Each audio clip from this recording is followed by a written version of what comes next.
Live from the city that never sleeps. 17 miles from Madison Square Garden, New York City. It's America at Night with Rich Valdes, America's favorite late night talk program, featuring interesting guests from around the world and calls from across America. And now, here is your host, Rich Valdes. Welcome to America at Night with Rich Valdes. You can tell I am not rich. I am JD Lake, hosting from the wonderful WDAY Fargo studios up in North Dakota. Thanks for joining us tonight. Appreciate it. And don't change that dial because we got a good show for you. I know how it is, folks. I for some of you, I talked to you about this about a month ago when I hosted for him a couple times, or guest hosted rather, is that I've been in your shoes, right? And I still do listen to a lot of programs. I listen to Rich's, I listen to a whole host of people, right? And whenever there's a guest host, like, oh, man, my guy, or in some cases, my lady's out, it's like, switch the station or turn it off. Don't do that. You're going to want to stick around for this. And, you know, it's funny. I've interviewed a number of people, and I have some friends in radio, some bigger names, I would say, in some cases. And, you know, the old rule is, you listen to them for about 2 weeks. Now, I'm not going to be on 2 weeks, but you listen to them host for about 2 weeks, and then you kind of really have an idea. Because I've had some people I've listened to brand new before, and excuse me, they, you know, for the first show or second show, I'm kind of like, I don't know if I really like them, but then, you know, a couple weeks in, I'm like, yeah, I really do like their opinion, like their kind of style, etc. So, thanks for joining us again tonight. Appreciate that. Hope the weather's well where you're at. It's probably close to 90 degrees up here where I'm at. In fact, I snuck out for a little ice cream before the show started. Hopefully you're doing that as well and not affected by any bad weather in our listening audience. But got a good show for you tonight. We're going to talk, we'll talk some of the current headlines, of course. We're going to talk with Jim Morris here in just a little bit. So you're going to want to stick around for that. So Jim Morris, for some of you that don't know, he's Jim Morris, the Rookie, as in the Rookie movie that Dennis Quaid played Jim Morris in. So that's a real guy. He's still alive. He's actually quite young at heart, and he goes around, he gives motivational speeches, among other things, and just a great all-around guy, and somebody I think you'll like to hear. I'm going to ask him a host of questions. Of course, we're going to take your calls, too. If you want to ask him a question, you can call in to 833 for Valdes or 833-482-5337, and we'll take your calls and questions for him, and throughout the hour we'll do that. So we're going to talk with Jim here the first hour, and we'll ask him again everything about his baseball career, the movie, kind of what he's up to now. And then also, let's see, second hour, we're going to have back a friend of the program, Jason Lewis. So some of you might remember Jason, too. I had him on one of my shows a little while back that I guest hosted for Rich, and I've gotten to know him. He's a great guy. He's actually a former national talk show host himself. He was on a couple hundred stations, not quite as big as what Rich is on, but you might have remember his name as America's Mr. Right. But he is a great guy for analysis, and I thought, who better to bring on? We want to talk about, you know, what's going on in the world, all the Senate stuff going on right now. As you know, the Triple B, or the big beautiful bill that they're hopefully going to pass here in the next number of hours or day or so. And then also we definitely want to talk about Iran a bit as well with him. So, and I'll probably bring up some my own opinions of Iran. I might hear in just a second. But we're going to have both of those gentlemen on. And then the last hour is going to be kind of free-for-all. We'll talk about kind of what's ever on your mind. Again, 833-482-5337. But, get into the Iran stuff. I just want to tease it just a little bit with what we're going to talk about here with Jason, and then, like I said, throughout the hour. So I'm kind of a little different, I would say, than some of the hosts. And, I'll be honest with you, I've listened to Rich over the weeks, but I haven't listened to him enough. It's been kind of in and out on what his opinion of it is. I think it's generally, probably similar to mine. But I've heard a lot of hosts out there that have really kind of condemned other people. And the other people I'm talking about is names you guys would know, right? The Steve Bannons of the world, the Candace Owens of the world, and even the Tuckers of the world, right? And it kind of bothered me because I wouldn't say I'm exactly in their camp. I'm kind of, you'll find out through the evening tonight that Of course, we all want regime change in Iran, right? Of course, we don't want them to have a nuclear weapon. I mean, all these things. It's funny. I think about the people that come out with the anti-cancer T-shirts. Everybody's anti-cancer, right? At the end of the day, but it's how we get there with that. And I wouldn't say that I'm really for or against. I'm kind of in the middle, and that I don't mean that to be diplomatic and not take a position, because like what some of those other hosts have brought up that I just mentioned, I want to be real careful what we get into, and I'm afraid we're going to get ourselves into a quagmire here pretty quick. When I look at the headlines from today and just kind of pulling them up on my computer right now, I remember one of them earlier had mentioned, talking about July 4th and, terror cells and things in our country. And it actually says here, FBI continues to arrest potential terrorists as U.S. enters 4th of July terror attack watch. Following what the mullahs said in Iran about the fatwa against President Trump and Netanyahu and, of course, their supporters. And I just think it's a little, I don't know if reckless is the right word, but it's definitely, maybe it is that, where some of these other hosts on the other side of it are saying things like, well, if you're just not automatically for Israel, for going into Iran and taking out their nuclear facility, you are an anti-Semite, or you are with the enemy. And I'm definitely neither, and I can get into broader detail about that later. But again, I want to bring some, clarity to what I think there's a fair amount of people that are thinking like me that are just not full-throated. I want to go into this and just asking questions and realizing, and believe me, folks, more than anybody in the world, I hope that the bombing that we've already done over there is it. I hope that's it. I hope that the ceasefire holds. But again, as I walk into the studio tonight, I see headlines about, well, Israel really wants regime change. And we don't want to get into that. We've done that in other countries. I think everybody knows what that looks like. Iraq, as an example, or Libya, or even more importantly, Syria now, that's run by ISIS. So again, I think we want to be careful with regime change. But again, nonetheless, Israel still wants that. It wasn't good enough that we just went in and took out the nuclear facilities. And what does that mean? Well, that means that they may break the ceasefire and continue bombing. And what does that mean? And then on, right? So I just think we got to be careful with it in kind of a nutshell. And again, I'll get into that with greater detail, and we'll take your calls and opinions on this. Always like that. And again, you don't have to agree with me, and you don't have to agree with Rich or anybody else. Maybe you have your own thoughts on what we should do, and I'm fine with that. I think it's really, people have to be careful of just again, casting out a large majority of the conservative population, or even maybe a moderate Democrat that says, we just want to go in again, full-throated, bomb the heck out of them, and who cares about the consequences? And, now we got to live with terrorist attacks here, closing of the Hormuz Strait, things like that. So we'll get into that. I did see some funny things, though. I got to bring up a couple funny jokes. We'll probably talk to Jason about these too, but just put a little levity on it before we go to commercial break here. So one of them said, I just love these things you see on X about this stuff. This is right when Trump had bombed Iran, and again, I'm trying to find some comedy out of this. It's not funny. I don't think it's funny bombing countries, but this was funny. What I read, it said, Trump should have said the weekend we bombed was just peaceful protest, quote unquote, and the Democrats would have left him alone. So I liked that one. Then another one, breaking. Federal judge ordered Trump to rebuild Iran's nuclear facilities. Isn't that par for the course right now? So, and then the other one I saw was and this is really funny, actually. So Elizabeth Warren, she was out there, right, Pocahontas, and she was speaking about the Iran war, and she was, liking that, believe it or not, she praised Trump that he was going after a peaceful solution, trying to negotiate. But when she got into it as far as the bombing was concerned, she said she was concerned about the lives of our troops and the Iranians, which, of course we all are. But the irony was, and you just love this punchline, she was saying all this behind the podium, which underneath said, I fight for Planned Parenthood. You can't make this stuff up, folks. So, it's just interesting that, she wants to save lives in one hand, but in another breath, not so much. But we got a good show for you. We're going to be right back here in a little bit. So we're going to be talking again with Jim Morris, the rookie.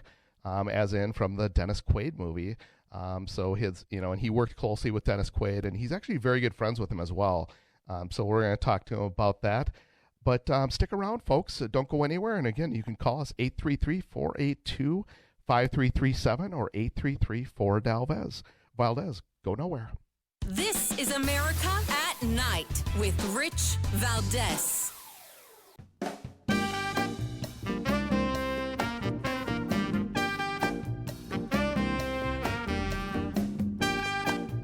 Well, thank you, Rich, and thank you for everything. I know you very well, and I listen, but I have a lot of people that listen, and they love your show, and I appreciate it very much. America at Night with Rich Valdes. Jimmy.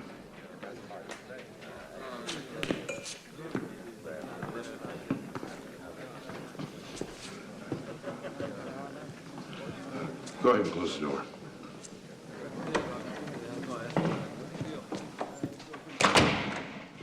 Jimmy, I just got off the phone with the big club.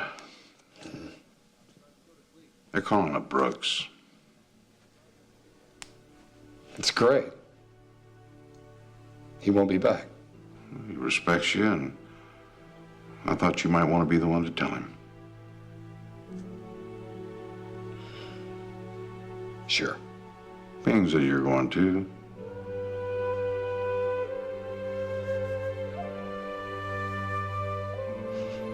They're calling me up. Till you fly out of here tonight, you catch up with the team tomorrow. Where? Well, they're on the road right now. In Texas.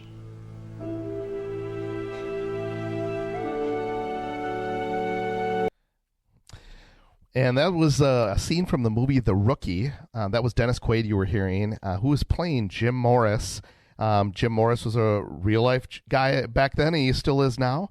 He has a book called Dream Makers, and you can get more info on Jim at jimtherookiemorris.com. And, I've talked to Jim once in the past, but I thought it would be great to have him on because such a great story. But how are you there, Jim? Thanks for coming on. I appreciate you. Absolutely. Thanks for having me back.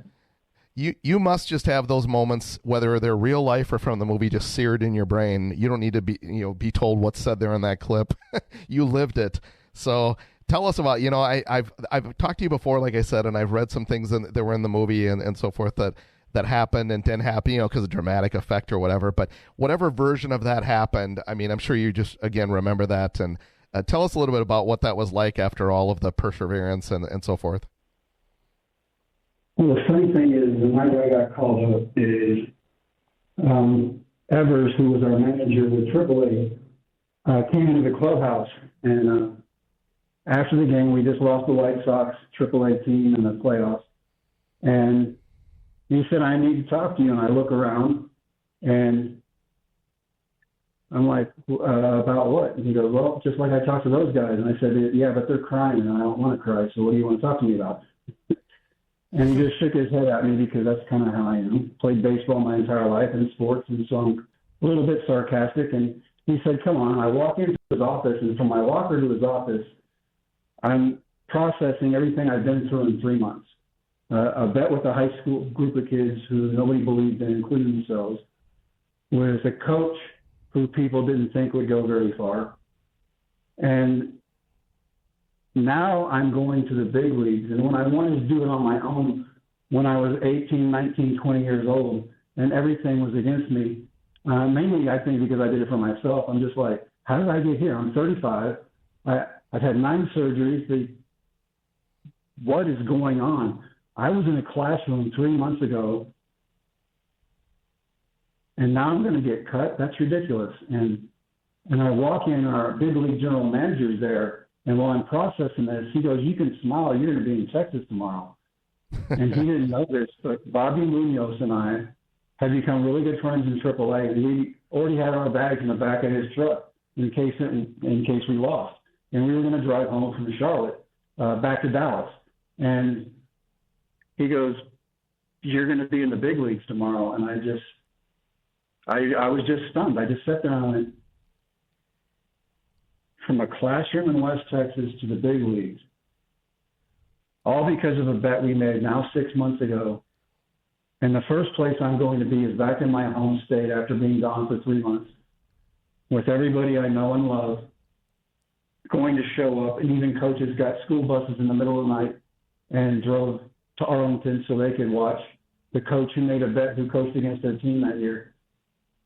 And they all get to watch me live out my dream that I didn't get when I was 19, which was a good thing because at 35, I now realize what it took to get there and the ups and downs of life and the good things that can happen, the bad things, sometimes out of our own control. And sometimes things that we do, not listening to doctors, doing it our way, and being forced out of the game at 24 and then getting another chance at 35. And not when I was 19 or 20 throwing 87 or 88, but at 35 throwing 98. And this is after a surgery in which I had 85% of my shoulder muscle cut out when I was younger. And the doctor said, you will never, ever pitch again, physically impossible. You will never throw 88 again. And now I'm throwing 98 with control, by the way, which is pretty good for a lefty.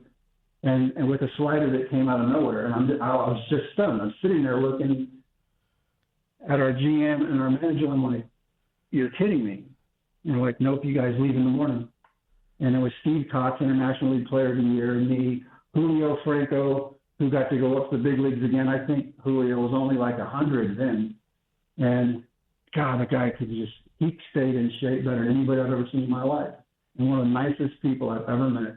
And I'm going to the big leagues with these guys. And we're going to meet at the ballpark in Arlington, my home state, my favorite ballpark, where a year before I sat in the stands with my softball team on our way to a tournament, watching a baseball game, looking out the field going, man, if I could just play on that field one time. And then getting the opportunity to at 35, when it was not about me anymore, because I never would have taken that chance. I listened to the doctors. You'll never, ever pitch again. And immediately what crossed my mind is, man, those guys, the high school kids that nobody believed in, they were hitting batting practice off of me by the end of the year, and I couldn't get these kids out, and they're hitting 98 miles an hour. And everything's going through my head. It's just this big math equation. And I didn't get it when I was 19. I didn't get it when I was 5, going, that is what I want to do one day. I got it when I was 35. I should be getting out of the game. I was overweight. I had too many surgeries. As the medical community told me, you're never going to make it. And then because of that group of kids who, when I pushed them, they pushed back, they got to watch their coach live out his dream in front of everybody. And I think that is pretty cool. It's amazing and such a powerful scene, and there's many in the movie. I mean, again, folks, I would encourage you to take a look at it. It's called The Rookie. It's been out a number of years now with Dennis Quaid starring in it, and we're talking with Jim Morris here. So Jim Morris was what that movie was based on, right? His life story. So we come back. I want to go, and I kind of just went right into the deep end of the pool. I apologize. I just love that clip.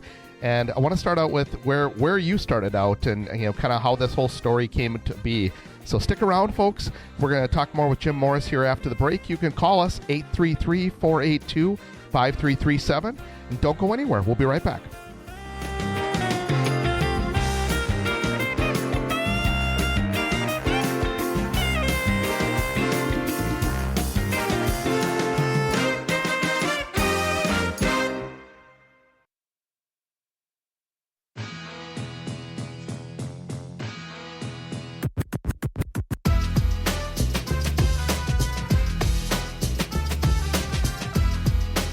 America at Night with Rich Valdes. Welcome back to America at Night with Rich Valdes. I am JD Lake filling in for Rich tonight. Rich is on holiday for the week, so I'm filling in, broadcasting from AM 970 WDAY in Fargo. And we're talking more with Jim Morris here, The Rookie. Some of you have, I'm sure, hopefully a lot of you have seen the movie The Rookie. I remember when I saw it in the theaters a number of years ago.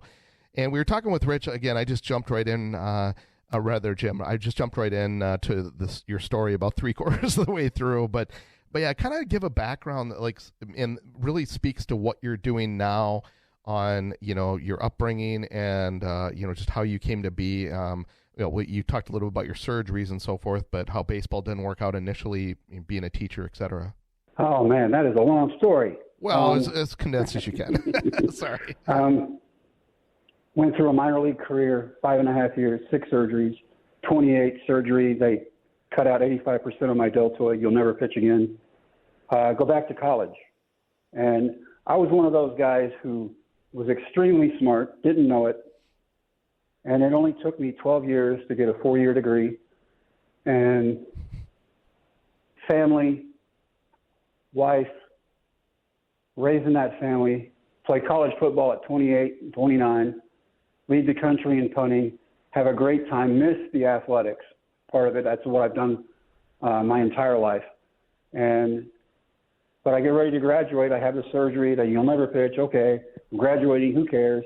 Start teaching and coaching in Texas. My science classes excel.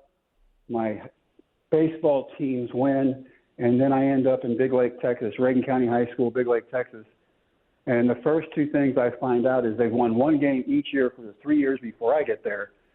And I have 8 kids show up for baseball. And I'm sure that most of your fans out there know that 8 is not enough. Yep. And so I begged, borrowed, and stole. I offered a free A in my hardest science class and said, if you play baseball for me, you get an A.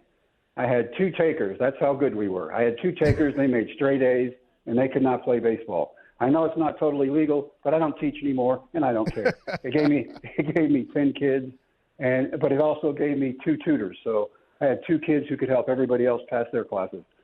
And we start that as a military kid growing up. And you talked about my upbringing. I was physically and verbally abused by my father and mother at the time. Then my mother became nicer, and I realized that she was mainly horrible when he was around. But and I tell audiences, the bruises go away. It's the words that stick. You're not good enough. You're not smart enough. Why do you even try? You're going to embarrass yourself and everybody else. All with those 4-letter words thrown in there. And you're not any good. And the worst thing my father ever said to me was, I'm 5.5 years old. He's holding my baby brother. He looks down at me, and he goes, this is the one we wanted. We never wanted you. And I know there are worse cases of people out there who have worse stories, but when you're a little kid and you hear that, you're devastated. The person who's supposed to love you and guide you and push you towards your dreams and teach you about life is a person telling you you're never going to amount to anything. And so I tell that story to tell you that I ended up at Reagan County High School in Big Lake, Texas. And I was the perfect person for that job at that time. These kids have been told the same thing. I don't know about the physical stuff, but verbally they've been put down and pushed down their entire lives. To the point where my catcher, the day I took the job, shows up in my classroom. And he said, Coach, we don't even know why you took the job. People come through here on their way to somewhere else. And it took me back to when I was 19 years old, chasing that first dream of baseball in my little red Toyota Celica that I bought that my dad told me not to, with the bonus money I got from the Brewers, on my way to camp from Brownwood to Phoenix for my first spring training. And as I drove through Big Lake, I thought, who would live here? And apparently God remembered that because that's where he put me. And it ended up being one of the best places I've ever been. The people are incredible. The kids were nice. They got to know that you love them and you'll do anything for them to start believing in anything you have to say. And I think it's that way with anybody nowadays. But these kids really needed that. And I was the perfect person to do it. After all, I grew up learning how not to be. Had it not been from 15 to 18 when my grandparents raised me, I don't know where I would be right now. But because of them, they taught me how to be a good man. They taught me how to be a good human being. They taught me about my faith. They laid the foundation I should have had with my parents. And they said, not on our watch. You're not falling off the rails. And they taught me about everything. My grandfather had me take my grandmother on lunch dates once a week the entire time I was in high school, so I'd know how to treat women, how to open doors for people, how to say yes sir, no sir, yes ma'am, no ma'am, how to take my hat off when I walk in the building. They taught me about everything. My grandfather had a menswear store. My grandmother was our church secretary. My grandfather knew everybody. He fought in World War II. And one day this man walks into the store, and I recognize him immediately, and he walks up and hugs Ernest, and he hugs him like they've been best friends forever. I later learned out they had. He'd come in town to hunt and buy suits for my grandfather, and it was Gene Autry. And so I tell that story to Dennis on a podcast we're doing back in 2020 during, the stuff we don't talk about anymore because it's 2020. And I tell him the story about Gene Autry, and he has me repeat it. And I'm like, I thought I was pretty clear, but if Dennis wants it, I'll say it again. And he goes, so you're telling me that my uncle was your grandfather's best friend? Oh, that's funny. And then 3 decades later, I play you in a movie. Yeah, tell me that wasn't meant to be. And you go, as big as the world is, it's a lot smaller than what we think it is. And our effect on people ripples across time. And if more people would realize that, I think we would get along much better and quit being so divisive towards each other, because somebody's always watching, and somebody's always listening, and somebody's always talking about. And it's better, like my grandfather said, to tell the truth. If you tell the truth, you do not have to remember what you said, because the truth is the truth. And so that was my tie to Dennis back from when I was a teenager, and it came from my grandfather. And who would have thought that? Who could have played that out any better than my faith in God? I mean, it is a testament to what my grandparents believed in. And that's how they brought me up. And that's how I look at it now. I still believe that. I'm 61 years old, and I'll wake up on days, and I have this dream of I never quite got there. And then I'm like, Dennis will call or text, and I'm like, Dennis Quaid on my phone. Oh, yeah. And it kind of hits you again. It's still surreal, even after all these years, and I'll tell you why. My grandfather, Ernest, taught me it's not about me. And so that's the way I coached those kids. The night we won the district championship that would have forced me back into going to the tryout, I looked out at a group of kids celebrating something not even they thought they could do, and realized what my grandparents were teaching me back when I was a teenager. It's not about me. It's never been about me. And it's not what you do when you know people are watching that makes you who you are. It's what you do when nobody's watching you at all. That makes you who you are. Because, Jimmy, that's about character. And character is who you are. And he goes, if you ever make a promise, you live up to it, because that is how you're going to be remembered. And so the night those kids won, by that time, I can't even get high school kids out there hitting me all over the park. And so I forget about the bet. And up on the top step of the bus comes my second baseman, and he sees me and he starts giggling at me, and he goes, we won. And I said, I know. He goes, why are you crying? I said, because I'm happy for you. He goes, well, now you got to try out. And now it's your turn. Oh, no. He hands me a ball, had Reagan County Owls, District 128 champs, 1999. Everybody signed it. I cry harder. And he hugs me around the neck. He goes, you taught us that we can do it, and we know you can do it. 3 months later, I'm in the big leagues, and they're watching me pitch. Yeah, and keep in mind, folks, right around that time, as Jim had said, he's throwing near 100 miles an hour. Is that true that, in the movie they show at the tryouts that you were getting some that were clocking over 100? I mean, they were kind of calling it a bad gun or a bad read, but was that really happening? Was it even over? Yeah, the funny thing about the tryout is I take my kids who are 8, 4, and 1 at the time. Yeah, I remember that part. Everybody else is looking at me like, who is a crazy old dude showing up with his kids in a glove? I mean, nobody would even play catch with me. Doug Gassaway, big-time scout back in his day, he is a scout for Tampa. He's about 70 years old. And he gives me a baseball. He said, how many pitches do you need to warm up? I said, to embarrass myself, none. I made a bet to a group of kids who do not believe in adults. If they did something nobody thought they could do, I would try to do something I know I can't. I've already failed at it. It's going to be embarrassing. It will be funny. You'll get to laugh at it. And then I can move on, or I can tell him I did it. And when I get done, he looks at me with this serious face. And this is back when I had hair. He goes, Coach, why didn't you just shave your head like every other coach? I'm like, where were you 3 months ago, man? And he goes, you're going to throw last. They got to hit, they got to run, they got to be timed to 60, and they got to throw, hit, and run. Do you want to run? I said, I don't run. I'm old and fat, and I'll help you time them. I'm a coach. And we went by 4 hours. Everybody tries out. He calls me out to the mound, gives me a ball. The young guy catching me gives me a sign for a fastball. I wind up, I throw it. It's a perfect pitch. I'm like, that is a good pitch. And then I notice behind the catcher is Gasway, the scout, with his radar gun. And he's shaking it, and I'm like, I do not even throw hard enough to register.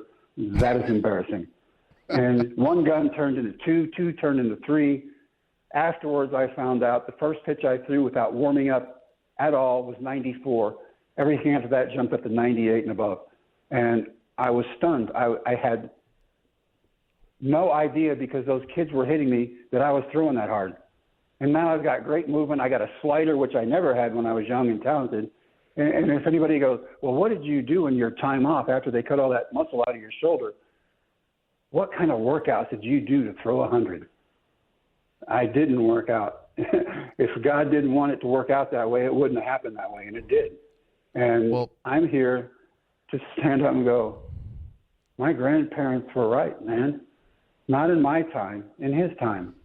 That's right. And once I got to make Johnny Oates, the opposing manager at the time, let 150 people in the game that day that had ties to me. Wow. And people I went to college with, people who said they went to high school with me, they got old, I don't know who they were. But my high school kids, my kids, my family who I've not seen in 3 months, they all get to watch Coach go out on the field with his name on the back of his jersey. Well, if we can, Jim, let's pause it right there. I want to take a quick break, and we'll come back on the other side. I want to hear the tail end of that, and also, too, we'll have some questions about the movie as well and kind of what you're doing now. You can give us a call at 833-482-5337 or 833-4-VALDEZ, and we'll be back here in a second to continue our conversation with Jim Morris, the rookie. Don't go anywhere, folks. This is America at Night with Rich Valdes. Call now, 833-4-VALDEZ. That's 833-482-5337. 833-4-VALDEZ. That's Valdes with an S.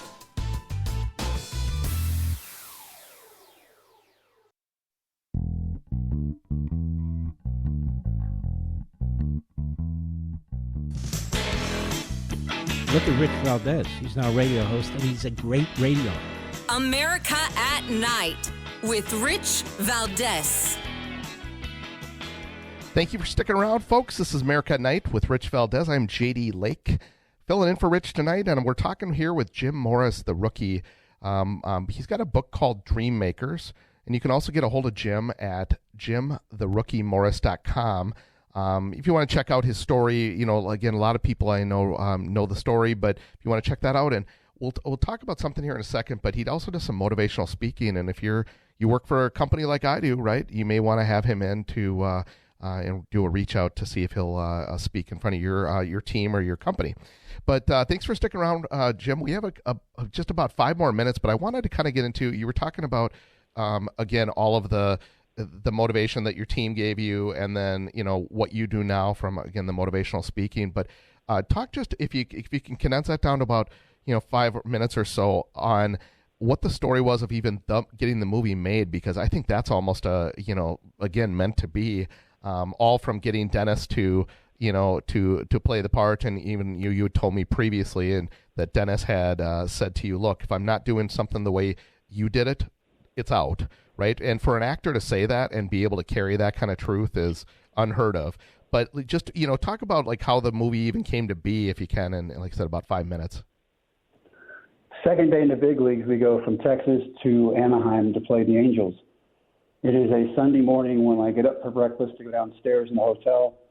I get the sports page out of the paper, and the whole front sports page is Bill Plaschke's article on me and my high school team.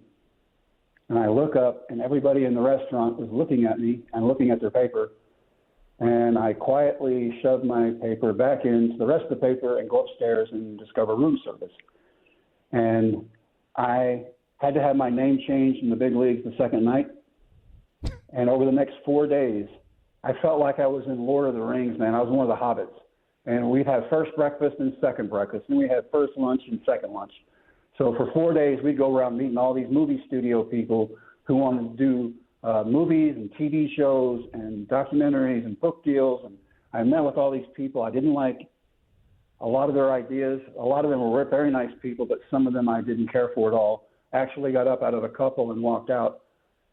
And then the last place we go to is Disney. Now, I had an old roommate and minor league ball player who was on my team, Mark Ciardi, who had actually quit baseball to go be a model in Europe and make a lot more money than baseball. And he came back and wanted to get in the movie business. He's friends with Michael Eisner. And so as I'm walking across the grounds with Steve Canner, my agent, he looks at me, he goes, "We've been to every studio. This is the last one. What do you want?"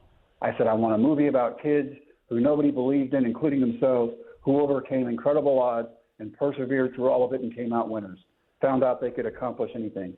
I said, "The other part of that is I want a movie about people my age who may have given up on a dream or looked the other way, lost count of what happened, somebody passed them by, life took them over, and they got that second chance and they actually took it, and look what it turned into." And we go upstairs, Michael Eisner sitting there, Mark Ciardi, who ended up being one of the producers on the movie, is standing next to Eisner, and he goes, "Jim, what I have planned is a movie about kids who were counted out from the beginning." And I looked at Steve, my agent, and I went, "Man, Mickey Mouse has big ears." And we were sold on it from there. Disney had it. Everybody wanted to play me, so I'm told. And I mean, unbelievable actors. I mean, Brad Pitt, Matthew McConaughey, Jim Caviezel. And when I found out Jim did it, I found out from him, he himself. And he passes me on the plane with his wife. They're on their way to New York. I'm on the way to New York. I think he'll have the movie put into the Hall of Fame, but he's going home from filming a movie. I didn't know what it was. I just knew who he was. He stops at my row and he points at me. He goes, "I almost got to play you, but Dennis beat me." And I look at him like, "Dude, you're way too good looking to play me." and the movie he was filming, he was Jesus. And I thought, I could have had Jesus play me. That's right. And then Dennis was just a great choice, left-handed from Texas. But more than that, he and I just clicked. And as we did things pre-filming and then during filming and then after filming, going around the country with him, because Disney was actually afraid adults wouldn't like the movie. And so they sent Dennis and I in the Disney jet, which doesn't suck, by the way, yeah, all I'm over sure. the country. And Boston, New York, Portland, Seattle, all the big markets, Phoenix, everywhere in between. And we do radio shows, we do the morning shows, and Yep. the audiences loved it more than the kids did. And it was just amazing how it all worked out. Hold that thought just one more second. I'm gonna keep you just one on our last segment. It's a couple minutes. We're talking here with Jim Morris, the rookie, and you can, again, what a great guy. You could tell he's got a great story, and I've heard it a few times. But I like I said, I'd like to keep you one more, and yeah, we'll be right back here, folks. Don't go anywhere. This is America at Night with Rich Valdes.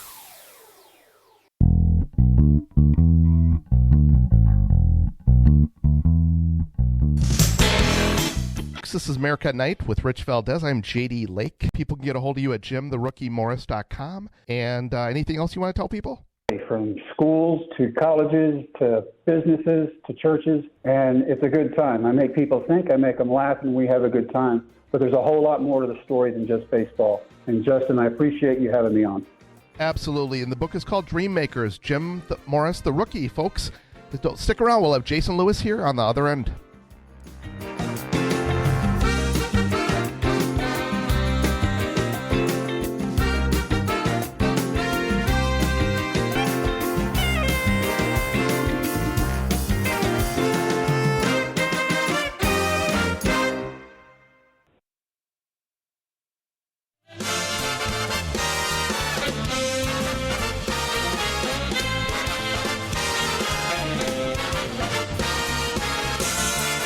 Live from the city that never sleeps.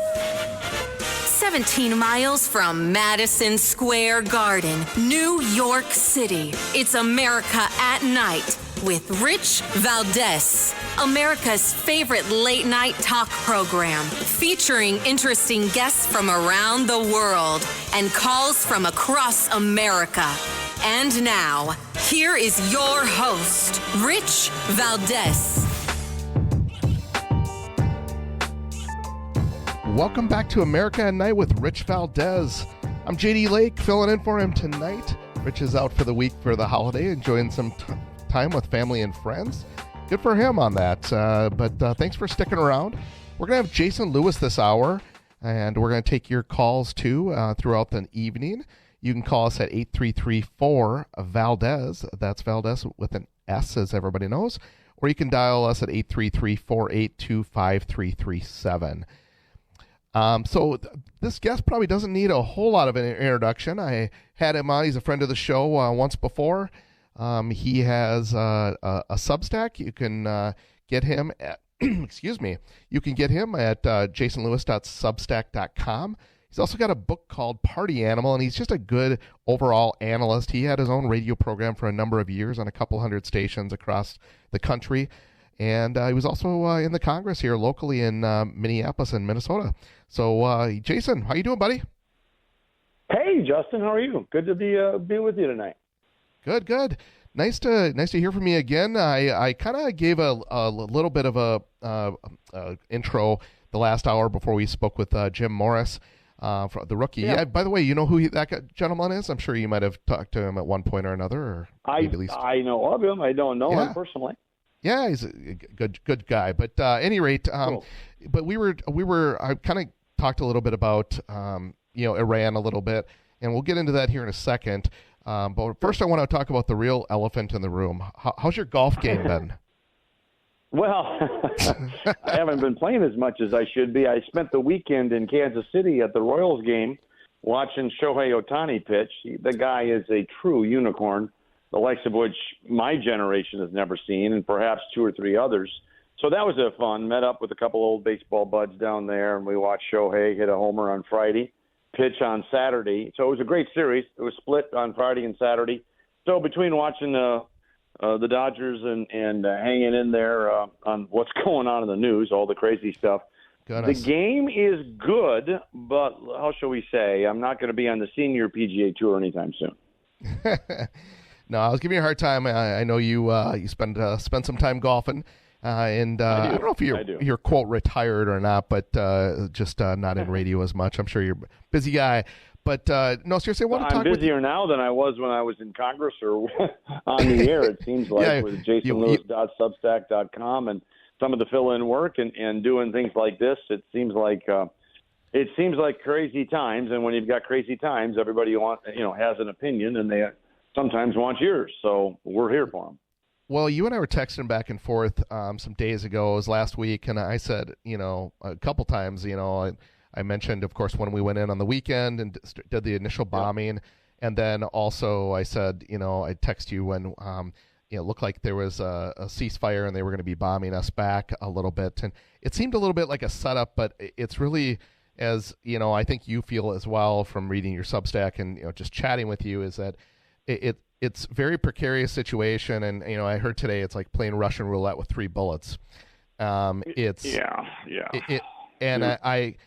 concerned, that we haven't seen the end of it. And I just to give it a little bit of a preface, because I talked about this the first hour, is Sure. I'm kind of in the middle, and I'm not trying to be diplomatic by saying that. I really believe that we have to be super, super careful going into something like this. And I'm not saying that they're not, but we have to be very, very careful, because, again, we have gone into a lot of, I know the people that are against our position, forever wars, right?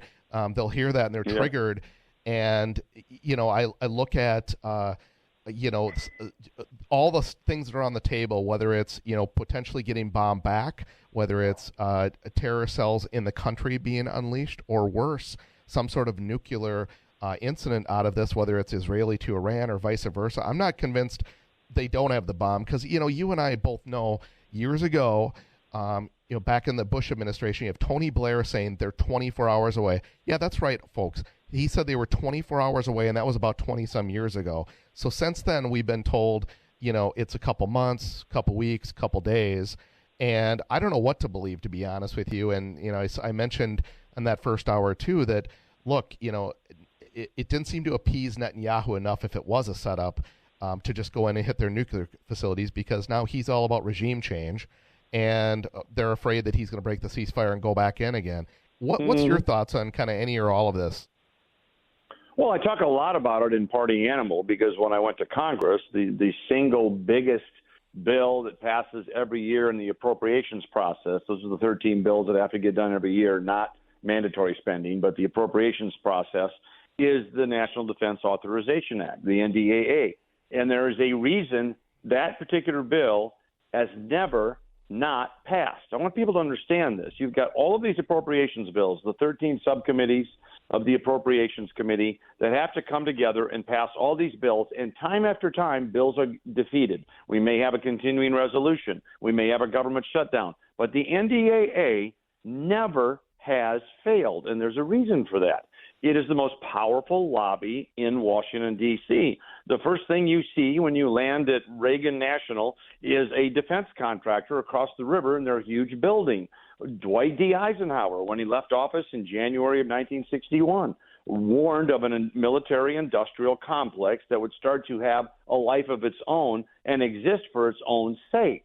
If the United States, which it is, and we all love America, if the United States is the largest arms maker and exporter in the world, then quite frankly, conflict is good for business. Now, do I think it's all a conspiracy and a setup? No, I don't. But I happen to believe that this is the true Republican chasm that has been brewing for literally generations, ever since the neoconservatives came over from the Democrat Party. When the Democrat Party went quote unquote pacifist after Humphrey and Johnson, and George McGovern was saying, we're getting out of Vietnam and we're not going to do this anymore, a lot of, quite frankly, socialist Democrats came over to the Republican side. They're now called neoconservatives because they wanted to continue the intervention that the Democrats had started years ago, and now the Republicans under the Bushes had stuck with. And I think it's been a huge mistake. As Eisenhower said, you are always going to have blowback. You never know what's going to happen when you intervene. So I'll give you a couple of examples. We were worried about Shia Iran. The great debate in the Middle East is people think it's Israel and Iran. They think it's Arab and Jew, but it's actually Sunni and Shia. The Islamic split going back to the 7th century, who is going to inherit the kingdom of Muhammad and all the rest. And the arch enemies are Saudi Arabia and Iran. Well, Iran looks at Israel and the United States, and Saudi Arabia has one entity because they are, and they are worried, so they want a bomb. Now, do we want to let them have a bomb? No, I don't think so either. But if you go in and adopt a regime change attitude, look at what happened in Iraq. Iraq was the natural counter to Tehran. They were Sunni, or at least a secular head in Saddam Hussein, and he was battling in a 10-year war the Iranians. We displaced Saddam Hussein because we believe he had weapons of mass destruction. Remember that one? Go in there, and who replaces Hussein? Shias, who are now friends with Iran. So we took out the natural counter to Iran, and now we find ourselves fighting in Iran. We did the same thing in Syria last year, something the CIA has been trying to do for years called Operation Sycamore, where you go in, Bashar al-Assad's a bad guy because he's sympathetic to the Shias. He's working with Russia and Iran. So we let Assad fall. Who's running Syria right now? Al-Qaeda. Yes, ISIS. So those are the blowbacks that make things inevitably worse for the United States when we intervene. And now these people pounding the war drum simply haven't learned their lesson because, quite frankly, they don't care. It's not their sons and daughters that are going to die. It's not their blood and treasure. And so we get this very, very dangerous movement of intervention. And that's not a country. That's not a republic. You know what you call that, Justin? That's an empire. Empires want global hegemony. We're not an empire. Well, and I'll raise you a little bit in the Iraq. What's even worse about that is that they're aligned with Iran. We still have troops over there training them. That is ridiculous. In fact, I think the most vulnerable base is in Iraq. I'm shocked that the Iranians didn't hit it, and they may have if this thing progressed. I think 100%. We've got troops all over the place, and again, if you have a situation where let me backtrack a little bit. So now we've got the axis of reason, as Netanyahu calls it, and that's the Sunni regimes, UAE, Qatar, Saudi Arabia, that have seen the light, and they're going to work with America and Israel. Except here's the problem.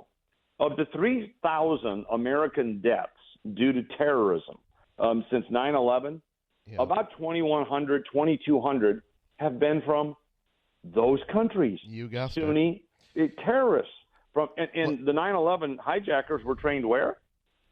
Saudi Arabia, but we want to depose of the regime in Iran. None of this makes sense. We're picking sides in a religious war going back a millennia. How could much good come out of that? Let's catch that on the other side of the break here. I'm talking with Jason Lewis, America's Mr. Right. Want to also talk about, too, some of the other hosts and just conservative pundits out there.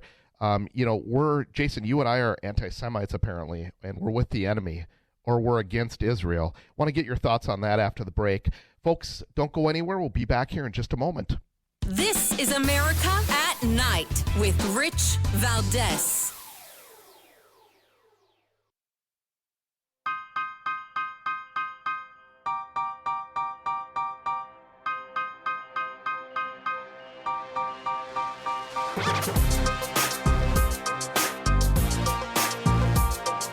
America at Night with Rich Valdes. It is America at Night with Rich Valdes, and I am JD Lake hosting for Rich tonight. He's out on vacation this week, but thanks for sticking around with us. We're talking with Jason Lewis, America's Mr. Right, as you know him. And we were talking before the break, and I mentioned to you a little tease, Jason, if we're questioning this strike over in Iran like you and I are a bit, we must be anti-Semites, and we're with the enemy, and we're against Israel. Don't you know? Well, let me get to that in a second, because I do think that's important. But everything I've laid out is in my book, Party Animal, The Truth About President Trump, Power Politics, and the Partisan Press. But also, as you well know, JD, last week my newsletter called The Gamble tried to reveal what I think Trump's real aim in all of this. And, of course, none of it has anything to do with anti-Semitism, just the opposite, actually. It's about whether you want to spill blood or whether you don't. The sad part about people calling you names over disagreement is it is sadly living proof that sometimes so-called conservatives can be just as demagogic as BLM or Antifa or our friends on the left. That is, when they have no ammunition for an argument, what do? They call you a racist. They call you a xenophobe if you're for closed borders. They call you a sexist if you don't believe in transgender surgeries. And too many people, like the Anti-Defamation League, will call you an anti-Semite if you dare to say, yeah, maybe war in the Middle East isn't a good idea. It's kind of a bizarre admission of intellectual bankruptcy, if you ask me. But once again, you have to understand what you're up against. I mentioned a religious war. It wasn't that long ago that our own Senator Ted Cruz was talking with Tucker Carlson, and he said, well, look, the reason I support going to war with Iran basically was the Bible tells me that. Well, I mean, first of all, if you take the Old Testament literally, I suppose you can make those arguments.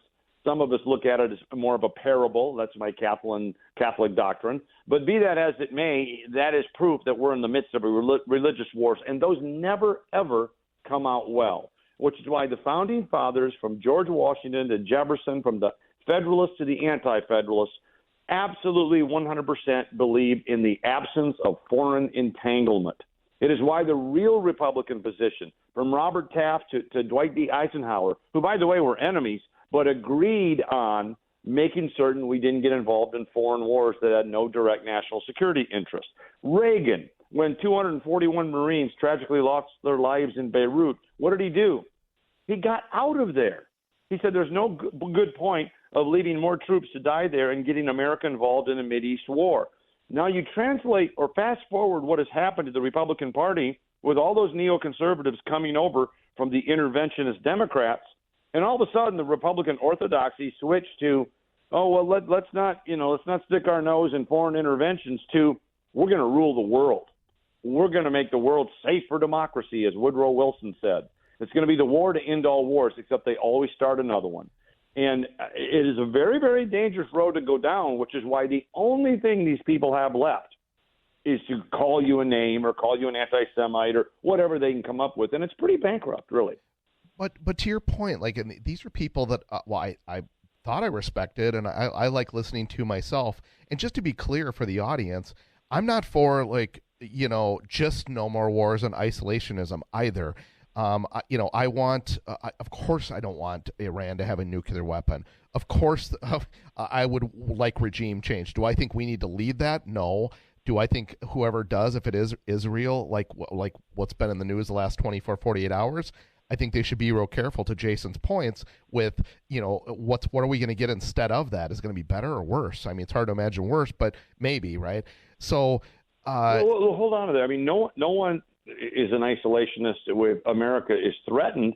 But think about this. When 3/4 of the hijackers on 9/11 were trained by the Wahhabist school in Saudi Arabia, when bin Laden was captured in Pakistan, why would we be invading Iran? There you go. And at some point, you have to take a look at this and go, okay, what is wrong with this picture? We are taking the side of Sunni terrorists in Syria because we're told that we've got to have regime change in Tehran. Now, look, do I trust the Iranians? No, but that's why we've had a policy of what is called containment, not regime change. And you made a point earlier, Justin, that I think is important, and that is regime change was always the end goal. It was never these people you're talking about. It was never about keeping Iran from a nuclear weapon. Ever since the Ayatollah took over in 1979, they've been 2 weeks away from a nuclear weapon. That was a pretext. They wanted regime change, and once you start overthrowing countries, you are asking for trouble, which is why, by the way, I was opposed to this endless war in Ukraine.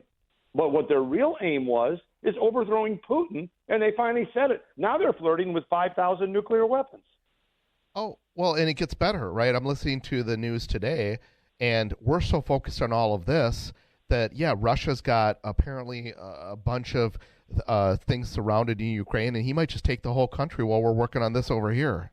Exactly. It's such a joke, but sorry, go ahead. No, and the big, beautiful bill is underwater in polls because we're focused on this. It is a classic misdirection. And here's what I believe what Trump was doing. And again, I wrote about this in last week's Jason's newsletter at jasonlewis.substack.com. And that was, I think Trump wants a deal. Trump is, remember, as you said, and everybody knows, he's against the forever wars. That's what he ran on. He ran on economic nationalism. He ran on secure borders and an end to the foreign wars. So why would he agree to go in here unless Netanyahu pushed him to the limit, which he may have or he may not. Maybe it was all coordinated.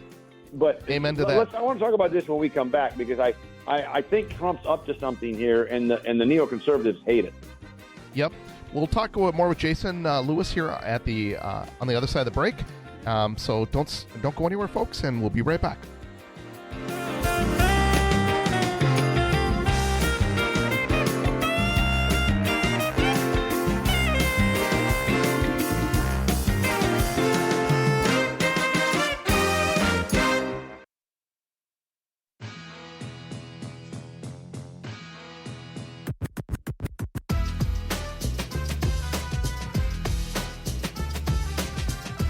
I want to say thank you for what you do.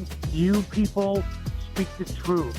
America at Night with Rich Valdes.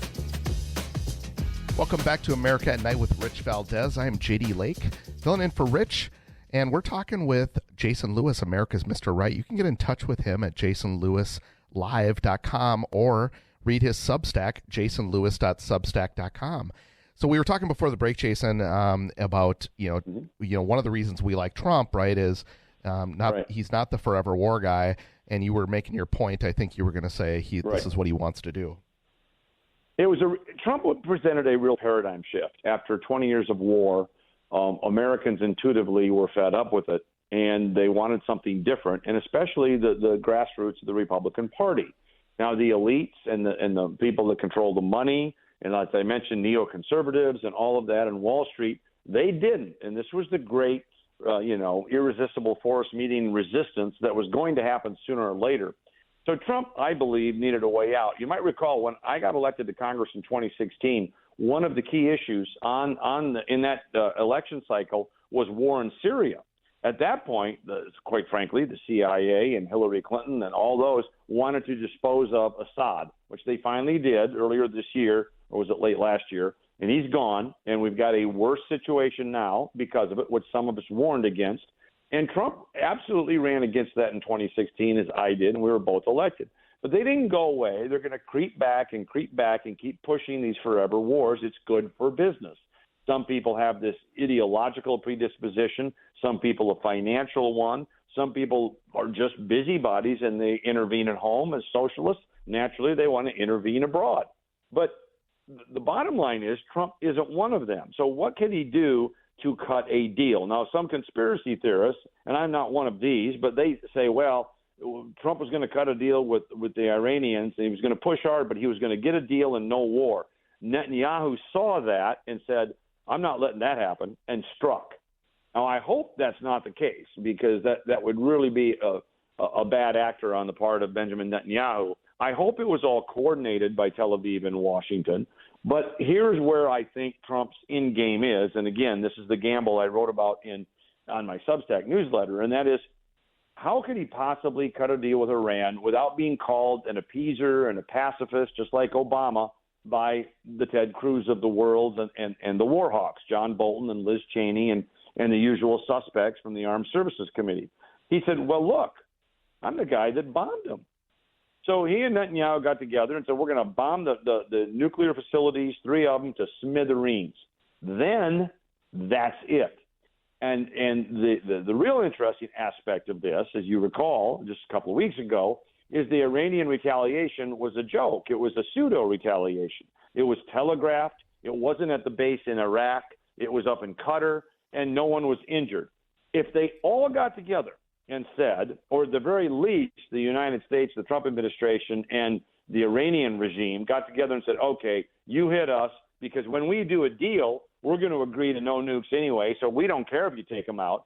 And by the way, the end game for the Iranians is ending the oil sanction, which is killing their economy. So they said, okay, we'll agree not to have a nuke. Maybe we really weren't getting one anyway, despite what the press says, but we want the sanctions dropped. Trump said, we're going to eliminate your nuclear capability. You can retaliate in name only, and then we go to the table and do a deal. When I do that, I'm going to get pushback from the usual suspects you mentioned earlier. But you know what I can say? Hey, don't lecture me. I'm the guy that bombed their nuclear facilities. And then he'd be free to do a deal with the mullahs in Tehran. That's my particular theory. Now, naturally, the war hawks, the guys pounding the war drum, those pounding the drum the hardest, know they will never see the uniform. Those guys, that's not good enough, and they're pushing back already. You saw literally the moment of the ceasefire, JD, you had everybody from Cruz to Tom Cotton to Tom Tillis to Lindsey Graham to all the usual talking heads, Sean Hannity and the whole crew say, oh, no, this peace deal won't be good enough. No, we need regime change. So they're already pushing back. It may not be good enough, but I think that was Trump's endgame. Well, here's the issue that I have, and you obviously know this as well. First, let's start with Netanyahu, right? He's got his own regime change problem. So there's a lot of people that believe he was on the way out before the Gaza strike, right? Even more so now. And so he stops the war now, and what happens to him, right? I think there's that.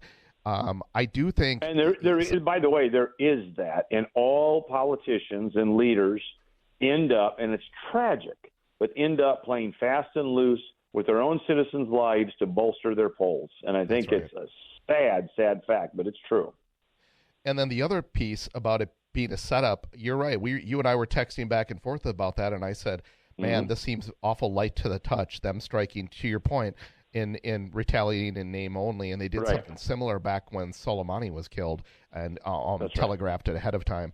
So I mean, part of me, thinks it's that, but I guess the and I don't know if the mullahs, they're the ones that are really as I said when I described this in the newsletter, this still won't be enough for correct for the war hawks. These guys, it was never about stopping nuclear weapons. It was about marching into Tehran and disposing of that regime, which, by the way, if you wanted to go to war with 90 million people, the largest standing military in the Middle East with 500,000 armed service members and 350,000 reservists, and to your point, a regime for all practical purposes does have a nuke, because if somebody comes in and backs them, they can give them a nuke. That's right. If you think Iraq was a picnic, you ain't seen nothing yet till you go into Iran. It would be a disaster. What I worry about, now the mullahs have came out, and they're the real fundamentalists. I was on the weekend with that fatwa against President Trump, Netanyahu, and, of course, their supporters. Right. And what I worry about now, to your point, with the war hawks, is there's a lot of politics at play, because everybody, and I do trust Trump a lot, but I also think he's swayed, and I also think there's other people that are in control, right, even about, above and beyond him, and that really, to your point, want war. It's good for business. And so I think, we're hearing a lot about potential stuff on July 4th, right? And I think you're quite right about that, by the way, and it depends on who Trump is listening to. But how ironic it is that he ends up firing John Bolton over war in Iran in the first term. Now he's being praised by John Bolton. He's being praised by Adam Kinzinger.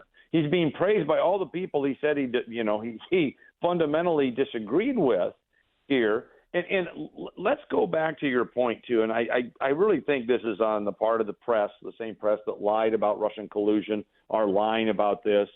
Fox News scrolls Iranian parliament chanting "Death to America" every 5 minutes, because the Fox News is basically a bunch of war cheerleaders. So you got a situation here where people have lost the capacity to say, I wonder sometimes if political leaders don't say nasty things for their own citizens' public consumption, not because they're actually going to do it. How many times has Kim Il-sung said he's going to strike the United States with nuclear weapons, which he has 53 of them out of North Korea? He says it every other month. I'm going to strike L.A. with my nukes. Why don't we bomb North Korea? They have nukes. Because we know his statements are to bolster his own polls with his own citizens. Kill Americans, right, and then he gets a boost. Why can't we look at Iran at times and say, maybe they're chanting "Death to America" and they haven't acted against a direct strike in 40 years. Maybe the mullahs are chanting that for their own political position. Can anyone possibly imagine that? Well, part of me thinks too, and I'd love to get your take on this on the other side of the break, is, I'm mixed on whether they have it or not. There's some reports that they've already have it. I mean, good grief, again, going back to Tony Blair 20-some years ago, maybe they do. And I think they're fundamentalists, and I really believe they would have used it somehow, but I also believe that, MAD, right, mutually assured destruction.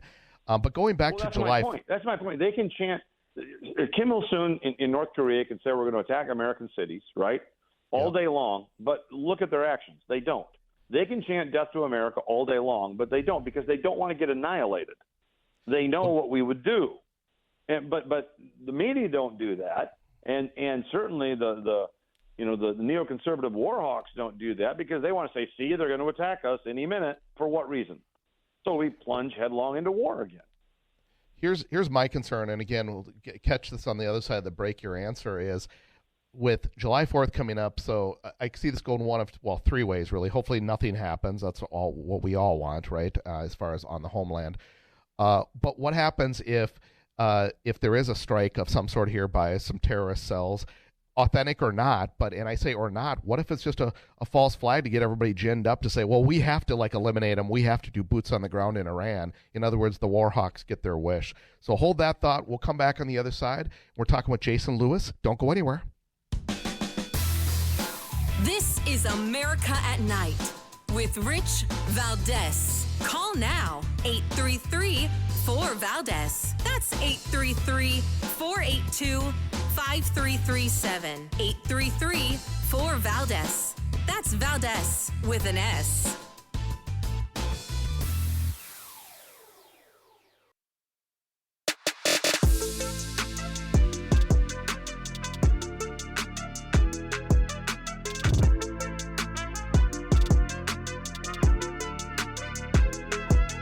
Rich Valdes, who again will do a fine job, and I know you'll enjoy listening to him. This is America at Night with Rich Valdes. Welcome back to America at Night with Rich Valdes. I am JD Lake filling in for him tonight. You can give us a call. We're going to take your calls after the top of the hour, or right at the top of the hour, I should say. 833-4-VALDES, or that's 833-482-5337. Continuing our conversation here with Jason Lewis, America's Mr. Right. That sounder that we were playing there, Jason, did you ever get a chance to meet Jim Bohannon, by the way? Do you know him? I think I did years ago when I was in radio. You know, I started out in local radio in Denver and then ended up having my own syndicated show after I filled in for Rush for a few years. So I met a lot of people. Paul Harvey was meeting a hero, right? Great mentor. Rush, of course, obviously. And I think I ran across Jim once or twice as well. Well, that's so funny. You skirt that fact in. So I get to know Jason here when I first met you, or first got introduced to you on the phone, that is, and said, I guested for Rush a couple dozen times. I'm like, what? I mean, doing it once would be amazing, but yeah, a couple dozen. So folks that might have No, it was a great honor. A great honor to talk to all the great folks, and we certainly miss Rush dearly. Oh, yeah. Yep. So before we went to break, I was talking about, upcoming stuff here for July 4th. So kind of just to round this out, and we got about, 6 minutes or so here. Sure. What's your crystal ball on, I guess, the 4th, and what's your crystal ball on how this plays out, particularly with, again, does Netanyahu continue to go in and bomb like I thought he might to get that regime change, and do we go further, do you think? God help us, and I hope not. Well, I hope not. I hope not, because I think there would be a potential for a verifiable deal that would keep Iran contained without another American foreign intervention. And you're not going – let's be clear about this, folks. You're not going to have regime change in Tehran without American boots on the ground. Air power never results alone in regime change. You need to control it. You need to invade it. And you're talking about a country 3 to 4 times the size of Iraq, 90 million people, the largest standing army in the Middle East. And to your point, Justin, they may already have a nuke, or North Korea will say, we'll give you one. And or to my China or Russia. Point, China and Russia would love to see us bogged down in another Middle East war. But think about this. I mean, that would be a perfect time for China to look at Taiwan, as you say, for Russia to finish off Ukraine, all these things. It's a horrible diversion. And it's also the reason, by the way, the big, beautiful bill is underwater in the polls. Instead of focusing on something like that, which has a direct effect on Americans, we're now caught in another foreign conflict and war after 20 years of backfiring, of a total failure. But I do think it comes down to what you believe anyone would do with a nuclear weapon. That is to say, whether they would use it like a madman, or whether they say, look, this is our key to sovereignty. Nobody's going to mess with us.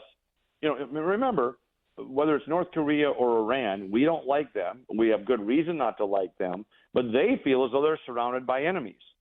Obviously, North Korea and South Korea and the United States, but Iran looks at Saudi Arabia, its arch enemy. They look at Qatar, UAE, Israel, the United States. So their argument might be, look, if we have a nuclear weapon, they're not going to do a regime change with us. The flip side to that is, no, they're going to get a nuclear weapon and they're going to drop it on us tomorrow. Despite the fact we'd annihilate them, they're going to do it anyway. And I'm very skeptical of that. As I mentioned, the founder of North Korea in the last segment, you can take a look at Kim Il-sung. You can take a look at the current leader, Kim Jong-un. They threaten America every other week. Why aren't we bombing Pyongyang? Because we don't believe their threats. And the Iranian parliament can chant death to America until they're blue in the face. Up to this point, the only terrorist regime that has attacked America on 9/11 has been funded by Sunnis, not in Iran, but by Sunnis in Saudi Arabia, in the Sunni regimes. Bin Laden captured in Pakistan, which, by the way, Pakistan has nuclear weapons. Why aren't we attacking Islamabad? So that none of this adds up. Yeah, exactly. And I just, like I said, I pray that, and I do, folks, and I think, I don't want to speak for Jason too much, but I do support Israel, right? But we have to weigh out all of our options here, and again, just going full-throated into, and without living with the consequences. Again, I'm not so sure we've gotten off easy. Israel can take care of itself. That's right. So we're accusing Iran of violating the Nuclear Non-Proliferation Treaty. Israel has refused to join that treaty at all. Why? Because they don't want to reveal how many nuclear weapons they have, which we think is about 100, 110. Well, fine. You can take care of yourself. Go do it. We'll probably keep giving you aid, military and otherwise, but there's no reason for America to be involved here. This is not our war. So at some point, I hope cooler heads prevail, but you've got a lot of special interests, from the military-industrial complex to AIPAC to a lot of people that are pushing hard on Trump, and I hope he doesn't capitulate, because if he does, it won't be just the Middle East that's blowing up. It'll be the Trump coalition that blows up. That's right, and it'll sink his presidency, unfortunately, and that's why some people maybe want that. Thanks so much again for hanging out. I saw this quick headline: breaking, federal judge orders Trump to rebuild Iran's nuclear facilities. That's right off the press. No, I'm just teasing. I told the audience that earlier. I had to do it again. That's a good one. But anyway, I saw that on X. Actually, could have been a Babylon Bee, but no, I really appreciate you hanging out, and thanks so much for your analysis as usual. You can reach Jason at jasonlewis.substack.com, and you should. Everything we're talking about tonight, these kind of topics, he goes in depth with on those, and they're amazing. So yeah, thanks so much, buddy. Appreciate you. Always a pleasure, my friend. Be well, Justin. Great job. Absolutely. Thank you. And we'll be right back here in just a little bit, and we'll take some of your calls and kind of round out the hour and go nowhere, folks. This is America at Night with Rich Valdes.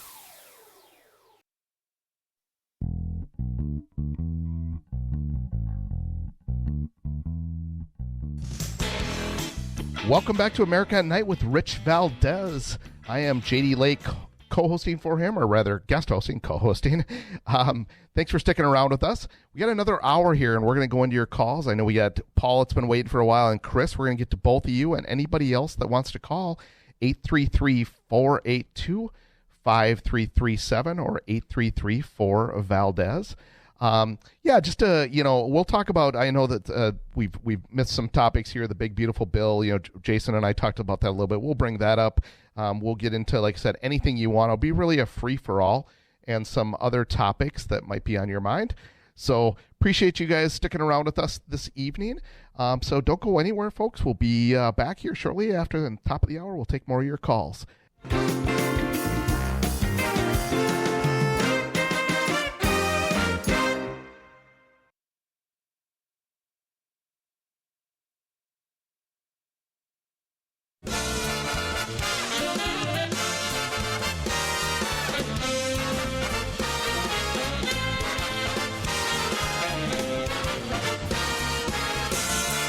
Live from the city that never sleeps.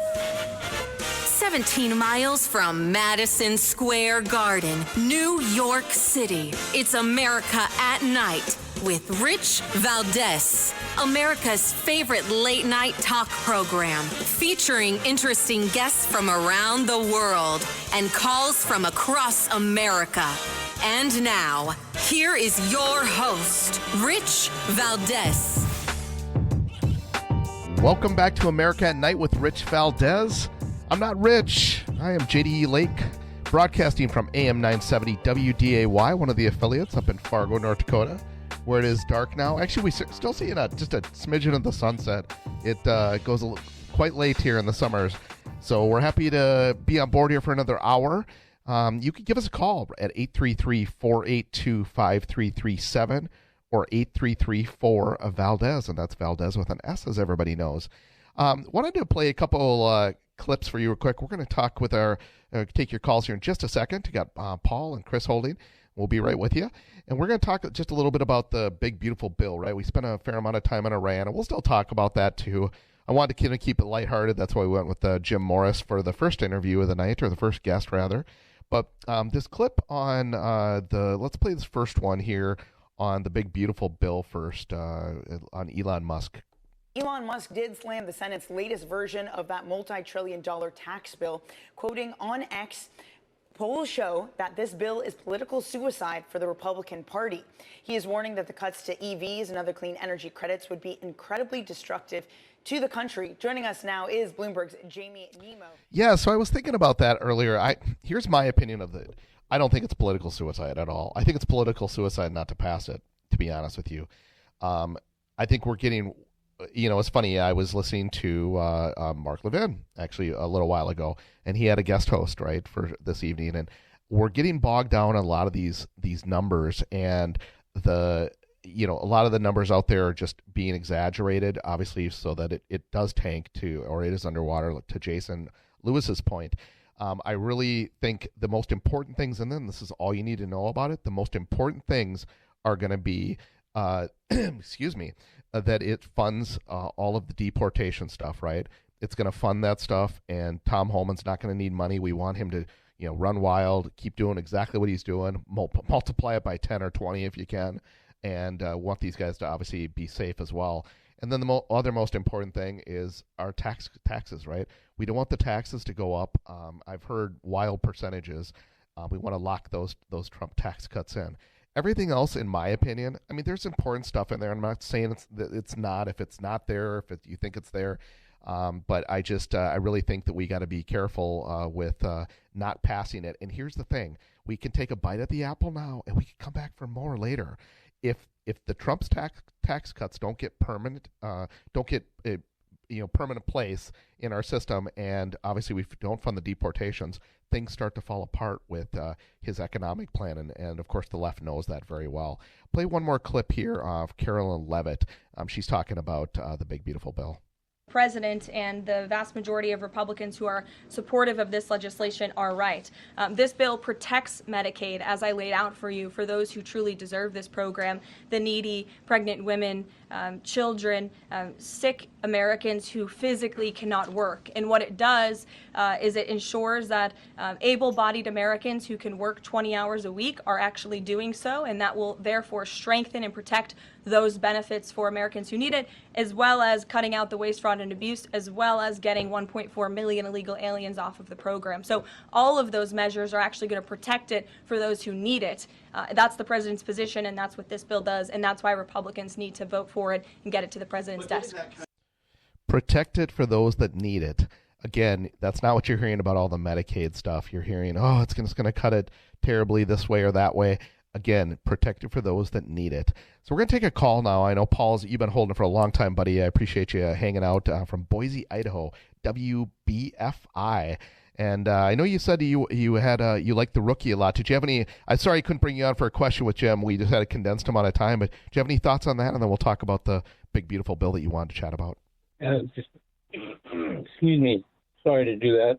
No, it's okay. Yeah, there was just a couple of questions I had for the rookie. But, how much of a student is he of the game? Not just a player, but what kind of background is he picking up on the other players? I know a lot of players have books on certain pitchers. They know what's coming up before they even throw it at the plate. And I did a lot of reading of that back in the 80s. And it's really pretty interesting stuff. But the thing about the big, beautiful bill is, when you put Biden's 4 years of disaster and spending money frivolously, you come up with $7 trillion spent, and you don't have a lot of anything to show for it. And so it's the Democrats, which are hell-bent for leather to destroy this country and whatever else is not Democrat. You can add another $4 trillion onto that $7 trillion, and you come up with $11 trillion that they're responsible for towards that destruction. Do you follow me? Absolutely. Yeah, So I mean, I think. it's not, go ahead. Sorry. They don't put those two numbers together. That's really why I wanted to bring that up. But go ahead.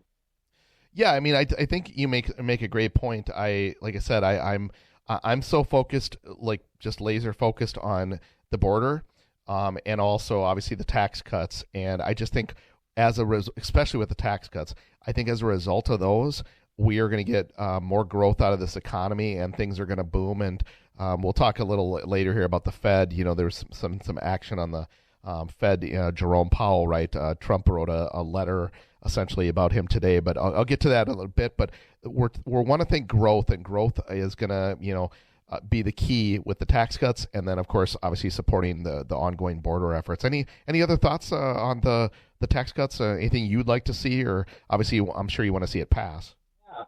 I would like to see more propagation of small businesses. That's kind of what kept this country rolling on just before COVID. And then when COVID hit, they got decimated.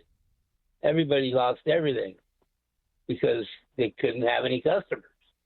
So no customers, no sales, no money coming in. There goes your business. And I'd like to see more small businesses become involved in this, because it's going to create more money, just like you were just talking about. So we have to do it not just a one or two prong area. We have to do this thing full face and know what we're up against. And no matter what we do or what we try to do, and it's hard to ignore that. It's like having that elephant in the middle of the living room. You know it's there, but yet you can't see the TV, but you don't know why. Because there's an elephant in the way. Well, we know old Chucky's going to be out there, and I'm referring to Chuck Schumer for the New York folks he's going to be out there with crocodile tears no matter what. So you're never going to please them. They're always going to have some big problem. And frankly, even if it's, curing cancer, we all know that they're going to hate Trump no matter what. So thanks for your call, Paul. We appreciate you calling from WBFI, and that's out of Boise.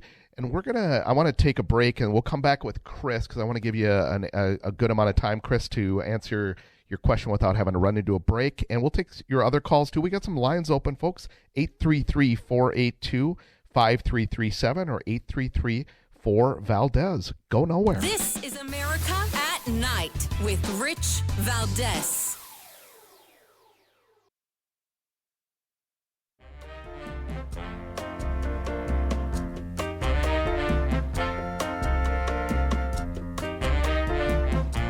Thanks for what you do.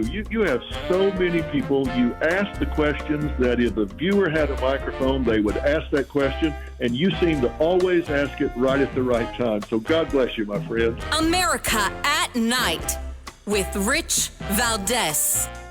Thank you, Caroline. Does President Trump want Zoran Mamdani deported? I haven't heard him say that. I haven't heard him call for that. But certainly he does not want this individual to be elected. I was just speaking to him about it and his radical policies that will completely crush New York City, which is obviously a city that the president holds near and dear to his heart. There's this Congressman, Andy Ogles. Boy, wouldn't it? This is America at Night with Rich Valdes, and I am J.D. Lake, guesting for Rich tonight.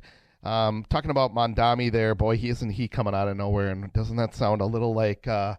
Obama? That's exactly, I'm old enough to remember the same thing, where he started talking, and all of a sudden those radical policies, grabbed everybody's attention. And, again, I fear for New York, because New York could legitimately put this person in. Looks like we have Chris, and thanks so much, Chris. You've been holding for a bit as well, from Woodbridge, Virginia, off the great WMAL. Chris, you wanted to opine about Mr. Mamdani. Go. Yes. Well, while I was holding, I thought of other things I want to talk about, but I'll start with him. Yeah, sure. All these conservatives who take glee in, Mamdani's the best thing to happen to Republicans, and we're going to benefit from his election.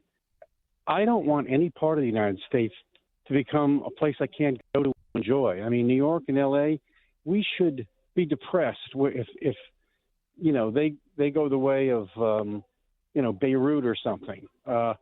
we should be concerned about those cities, and they're part of America.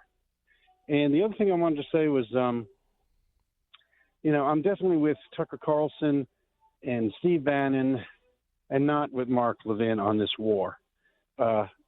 You had Levin, he supported Bush the father with Iraq. And then that brought us 8 years of, not Iraq, Kuwait. And that brought us 8 years of Clinton. And then the idiot son, Bush Jr., he got us into Iraq and Afghanistan, and that gave us Obama. So Levin is like this alligator that grabs a hold of something, and, they do the death roll, and they drag their victim under the water, and the victim here is going to be Donald Trump. The Trump presidency has to be our number one focus, and anybody around him that's going to bring him down over this war that they seem to want to have is ridiculous. As you say, they've been chanting death to America for years and haven't done anything. None of us want them to have a nuclear war, but I believe in containment and not boots on the ground. So, well, hang on for a second, Chris, if you would. I'll kind of take those point by point. So the Mondavi one, it's funny. We you want to be able to go to New York. You don't want our city to become. You said like Beirut. Try London. I watch obviously a variety of news sources and listen to a variety of things, and just surfing around, see videos all the time of women, particularly, that are scared to death to go out in London at night. And, I remember years ago, we called them potential no-go zones. Forget no-go zones. Now there's just places it does look like, the types of countries that you mentioned already. And I don't want that in our cities. And so, I'm kind of fearful of that as well. And again, he's got a little tinge to him as far as his ideas getting traction like Obama did. And, arguably, Obama took us down a radical route as well. And fortunately we got out alive, but what damage was caused in the meantime in that wake. Going back to what we were talking about the war. Yeah. It's funny. Like I love a lot of I love the talk show hosts that you mentioned. Generally I'm just, I'm on the front, like I've said, the whole program, that I'm just a little, I'm like Tucker, just questioning, like, it has nothing to do with my support, my love for Israel, being I'm a Christian guy, by the way, and I do support them, but I just don't support them no matter what. As in, we have to be the one to go in and to Jason Lewis's point and do all the bombing, do all the work on this, or even providing Israel the weapons. I think that's what we were doing. I'd rather do that, frankly, than anything else if there's a choice. But I worry about all the things we talked about all program long. And I just think that, it's okay to question this. The best thing, I forget who it was, somebody, I think it was Jason I was talking to about the Tucker, Ted Cruz interview. And one thing that brought up in that, Ted Cruz said, boy, you've really changed. And Tucker said, yeah, my views have changed on things, right? And he mentioned Iraq. He said, I was for it before I was against it in a big way, and I promoted it. And he said, I was wrong. And he said, my views on a lot of things have changed, but my sincerity hasn't.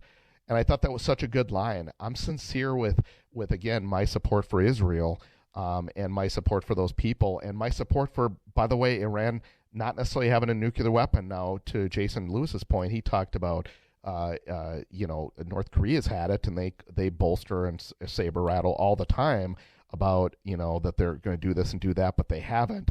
I just don't trust Iran the same way. I don't know. What was your take on that? I don't trust them either. I mean, for a while I said, how can you do any agreement with a country like China or Iran? Because when you sign an agreement with them, they just violate it. China does that all the time. They steal our intellectual property. They steal our technology. And I don't see how we can do a deal with China. But come to Iran with the nuclear weapon, I think containment's the way to go. I mean, let Israel do the hot work. And, we can supply Israel with whatever they need. But we're already bogged down in Ukraine financially, and how many fronts can we fight on before we run out of money? And we were $36 trillion in debt, and we're talking about $100 billion for Ukraine and money. A war in Iraq would be boots on the ground. That'd be a fortune. So, well, and to that point too, yeah. What you said here, again going back to that Ted Cruz interview that I was referring to a second ago. Tucker, at one point, he did that in D.C. He came over to Ted Cruz's office, and he said, "I walked over here." And this is what Ted Cruz said. He's like, yeah, it's a crap show. People laying around in the streets, drugs, everything's run down, crime rampant. And again, I'm not saying isolationist either, but I just feel like, and we have plenty of examples, Libya, Syria, Iraq, all of these places over the years that we have just got bogged down, and at what price? And to Jason Lewis's point, look at all these, quote, regime changes that we've seen. They're really not in our favor at the end of the day. And I understand the seriousness of having a nuclear weapon, but I also, at some point, we got to take care of us too, or there will be no world police because we'll be bankrupt. Any thoughts on that? And I'll let you one more point here. I couldn't agree more.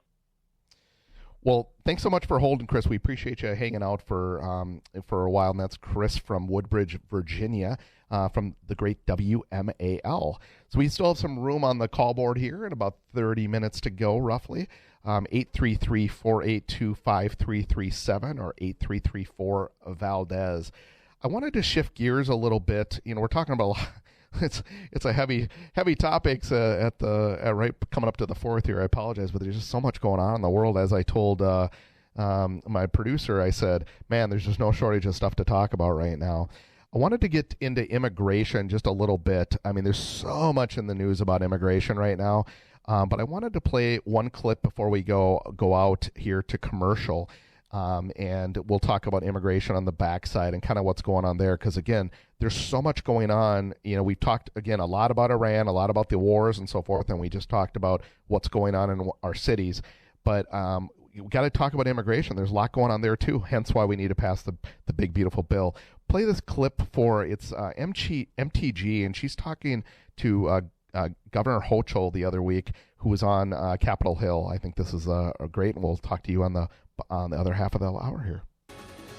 We begin with breaking news. The Trump administration suing the city of Los Angeles Mayor Karen Bass and the LA City Council over its sanctuary city policies. In the lawsuit that was filed in California's Central District Federal Court, the Department of Justice says the city's sanctuary city laws are illegal and violate the Constitution by thwarting immigration enforcement. The DOJ alleges the city has refused to cooperate or share information with federal immigration authorities. We have reached out to the city for comment.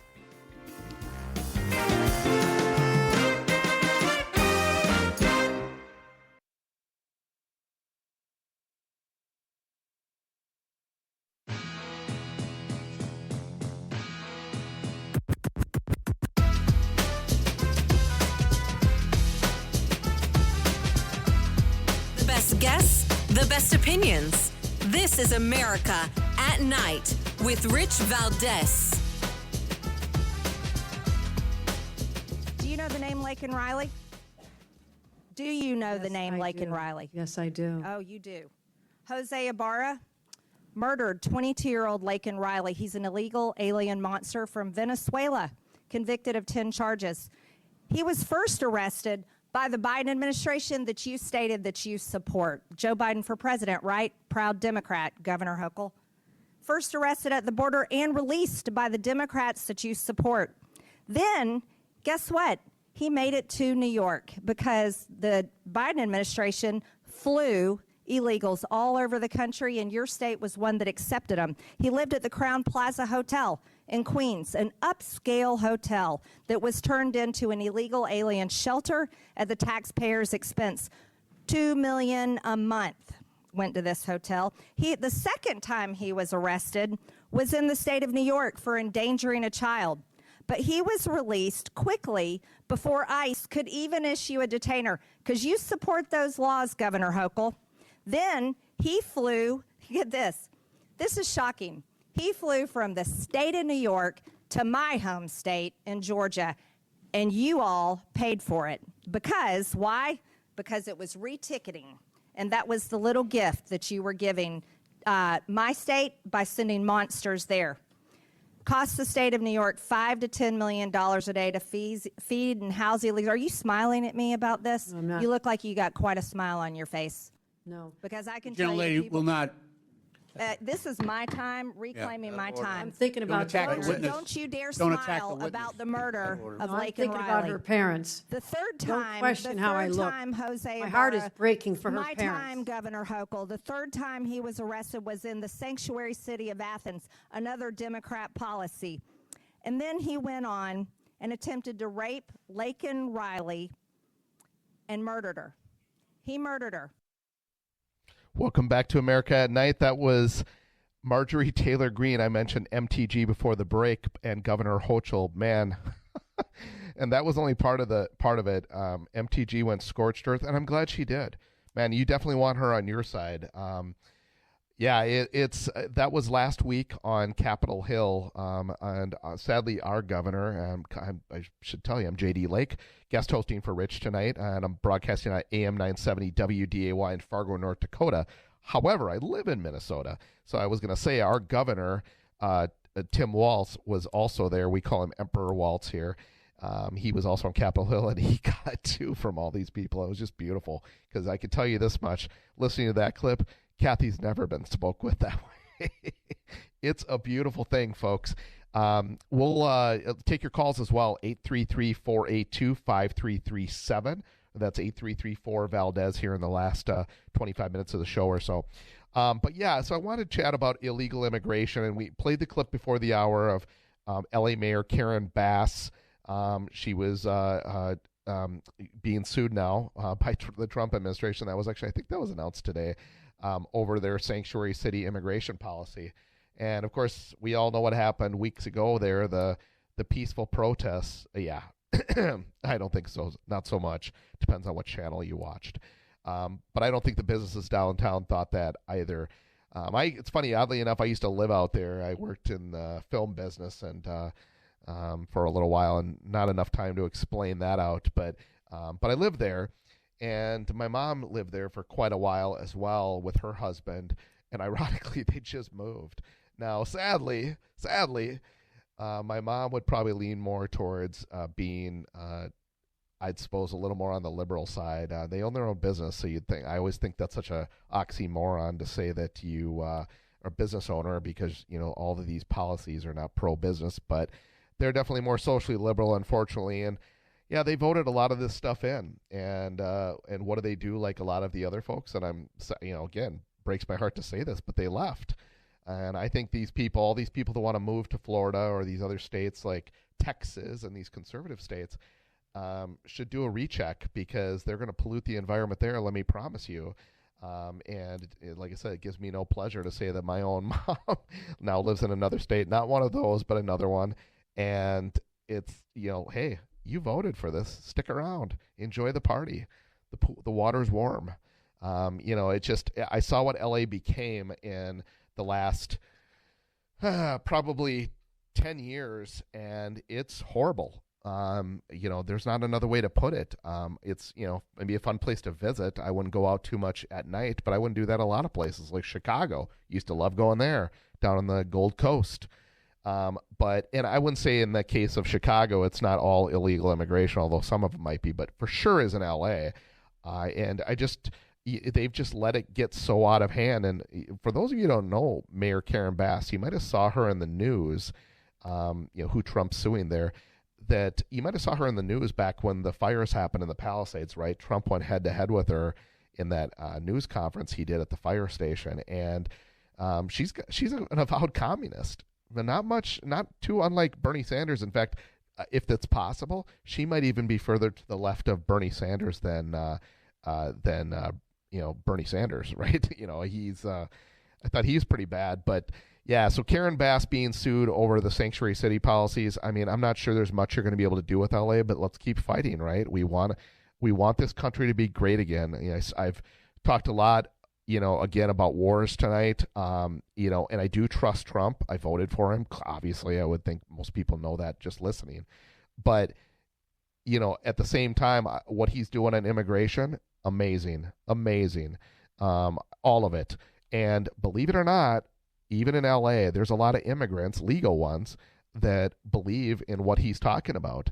I personally know people that are still there, but I also just look around for some interviews. I was engaged for a while to a Brazilian girl, and she loved our country and knew people that were coming in abusing it. Coming in 8 months pregnant on a tourist visa. Wonder what they're going to do, right? And you have that times 100, tens of thousand out in LA. And it's just, and what's worse is we talked earlier with, I think it was Chris, on, our cities, going bad because of, we're not focusing enough on our own country. Well, it's going bad also because a lot of these immigrants that are coming in, and I don't even want to say that, illegal aliens that are coming in from other countries are treating it like their country. So if they came from a third world country, that's why there's trash everywhere. That's why things are broken down. No, just the bleeding hearts out there.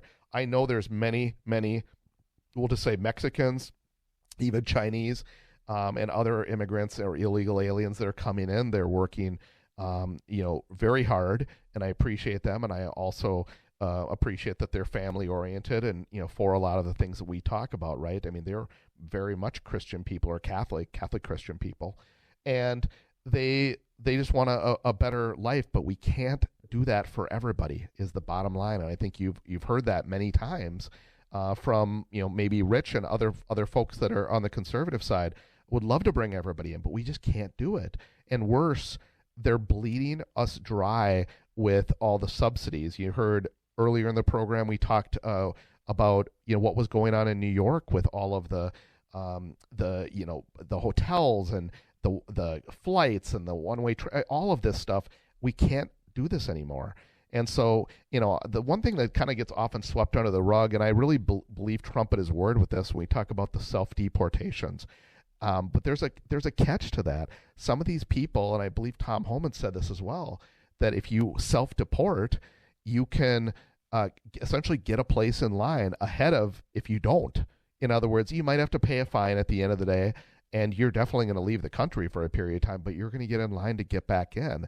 And I am very much for that. I don't know if it's the perfect system, but it seems fair for some of the ones that want to do it, because I tell you what, the ones that are here from Brazil, the ones that are here from China, the ones that are here from even Mexico or anywhere in Latin America that have done it right, that have paid the very high legal fees, that have waited years to become a green card holder, they hate what's going on with all this illegals. And don't take it from me. Take it from somebody like Arnold Schwarzenegger. Did you see him on The View? It was about a week ago. Arnold Schwarzenegger, I mean, I don't even need to explain who that is, but actor, governor from California on the Republican side. Now, he's definitely a little more, I would say, socially liberal than a lot of, Republicans for sure, but probably, again, he's in Hollywood. But I'll tell you what, he's not socially liberal about illegal immigration. If you don't get a chance, you got to watch this entire interview.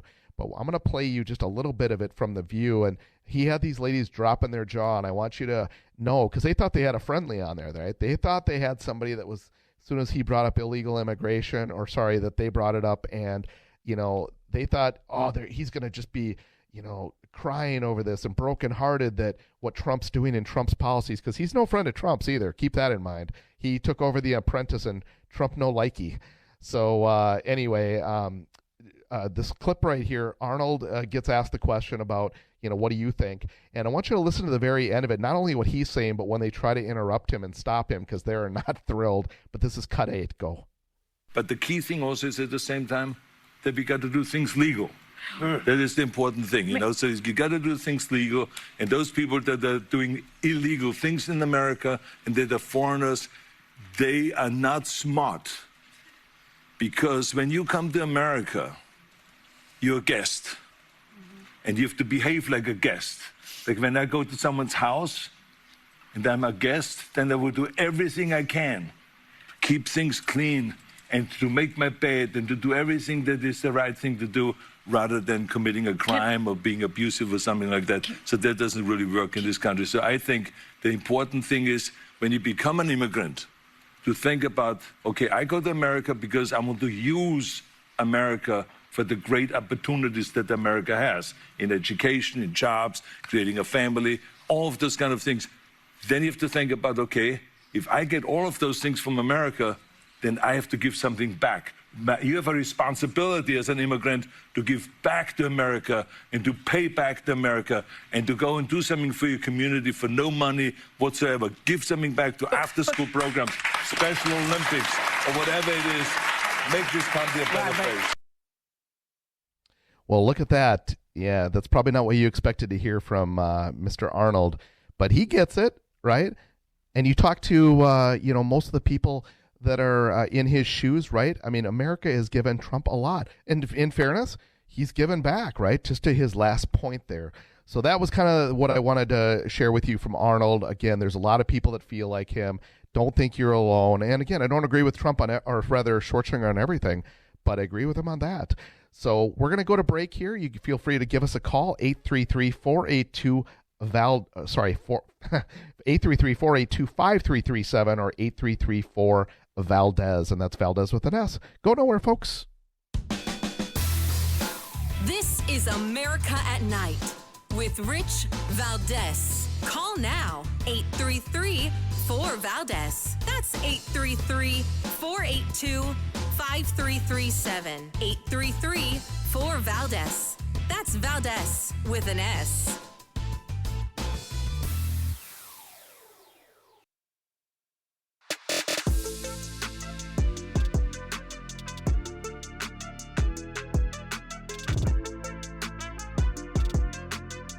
After the guest leaves every night and we're doing open phones, kind of at the heartbeat of America, and you sit there in this radio studio and suddenly you hear voices, Mobile, Dallas, New York, Miami, and there's kind of a conglomeration of America all in one room.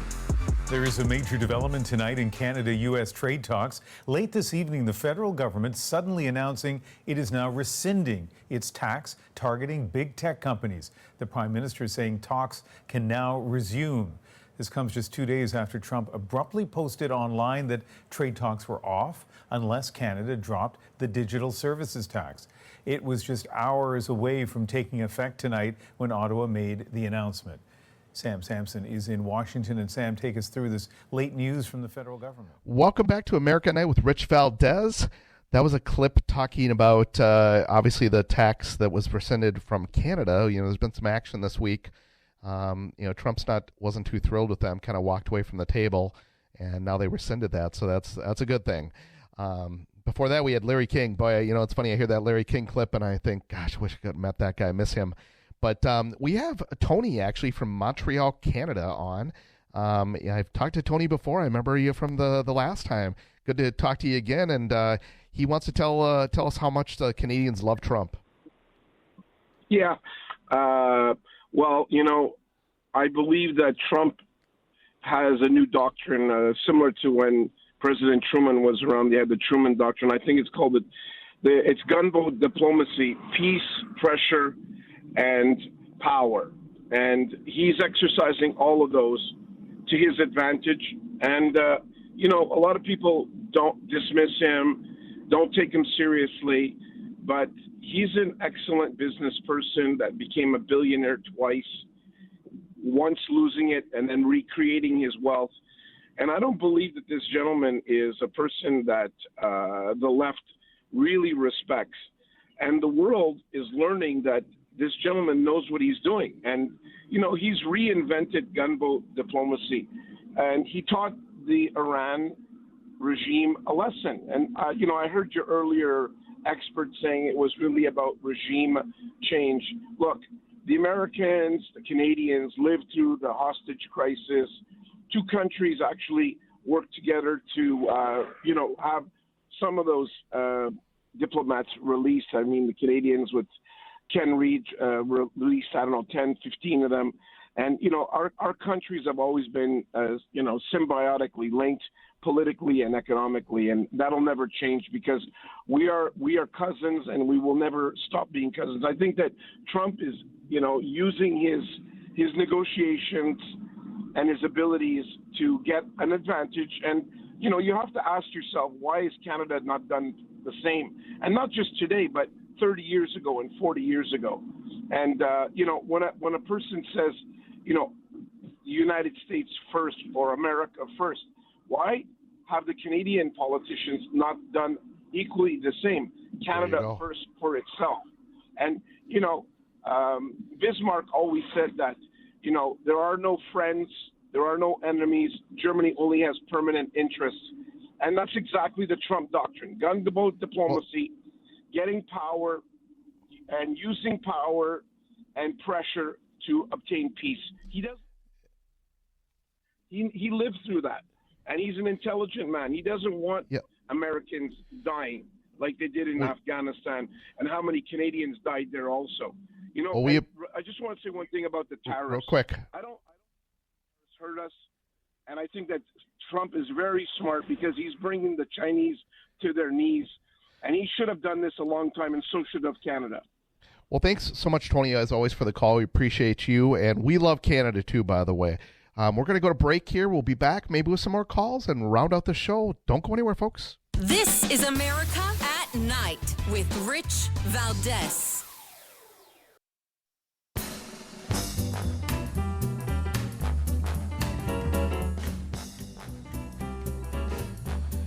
Welcome back to America at Night with Rich Valdes. I'm JD Lake, filling in for him.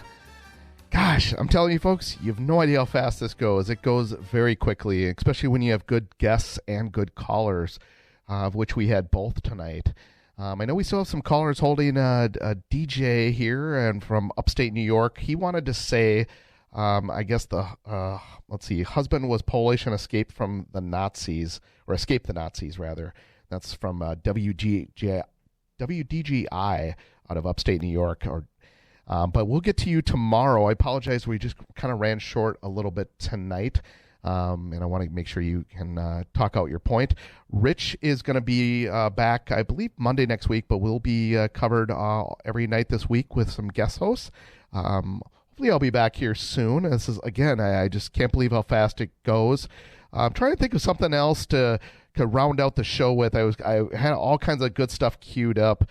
But I'm just looking through my notes here.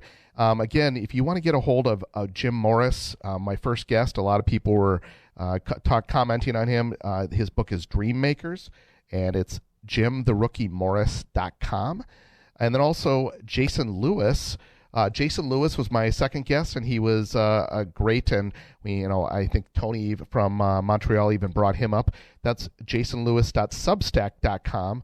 And you can also reach him at jasonlewislive.com. And again, fantastic analysis from him. And then myself, like I said, JD Lake, filling in for Rich. This is my third time. Must have did something right. I'm back, folks. And I'm looking forward to doing it again here. So take care. Be safe this coming 4th of July weekend. And keep it tuned right here. You know where to be every evening for Rich Valdes. He'll be back.